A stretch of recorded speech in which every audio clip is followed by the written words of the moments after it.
అదే RTV app వార్తల్ని క్షణాల్లో చదివే అవకాశం ఉంటుంది. ఒక న్యూస్ పేపర్, ఒక టెలివిజన్ ఛానల్ మీ చేతుల్లో ఎప్పుడూ ఉంటాయి. మానసిక వికలాంగుడు మూగవాడైనటువంటి కొడుకుని కంటికి రెప్పలా కాపాడుతూ వచ్చింది ఆ కన్న తల్లి.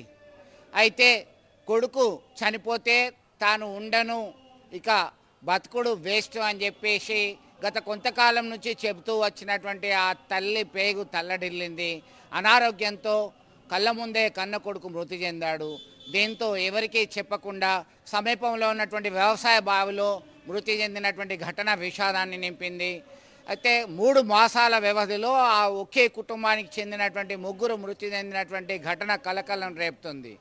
కరీంనగర్ జిల్లా శంకరపట్నం మండలం మెట్పల్లి గ్రామానికి చెందినటువంటి మల్లయ్య కనకవ దంపతులకు రాజయ్య అనే 40 సంవత్సరాల వ్యక్తి ఉన్నాడు. ఆ వ్యక్తి చిన్నప్పటి నుంచి కూడా మానసికంగా ఇబ్బంది ఎదుర్కొంటున్నాడు. అలాగే మూగవాడు. అతన్నే ప్రాణంగా ప్రేమించింది, అతనితోనే జీవితం అనుకుంది. అనారోగ్యంతో ఇటీవల కాలంలో 3 మాసాల క్రితమే భర్త మృతి చెందాడు. అప్పటి నుంచి ఆ కుటుంబంలో విషాద ఛాయలను అలుముకున్నాయి. దీంతో తన కుమారుడు సైతం అనారోగ్యానికి గురయ్యాడు. రేపు మాపు అనేటువంటి కోణంలో వైద్య చికిత్సలు అందించినప్పటికీ కూడా లాభం లేకుండా పోయింది.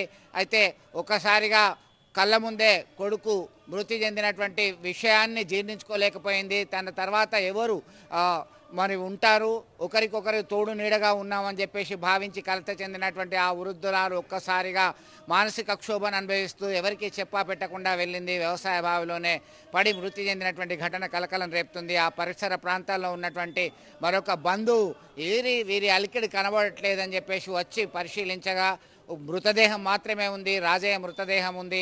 మరి కనకవ ఎక్కడికి వెళ్ళింది అని చెప్పి పరిశీలించగా సమాచారాన్ని పోలీసులకు అందజేశారు. పోలీసులు గ్రామస్తుల నుంచి తెలుసుకున్నటువంటి వివరాల మేరకు సమీపంలో ఉన్నటువంటి వ్యవసాయ బావిలో ఉన్నటువంటి నీటిని తోడి బయటకు పంపారు. అప్పుడు ఆమె మృతదేహం బావిలో నుంచి, వ్యవసాయ బావిలో నుంచి బయటకు తీసినటువంటి ఘటన కంట తడి పట్టించింది. ప్రతి ఒక్కరిని చాలా హృదయ విదారకమైనటువంటి విషయంగా చర్చకు దారితీసినటువంటి పరిస్థితి ఈ మెట్పల్లి గ్రామంలో జరిగిందని చెప్పుకోవచ్చు.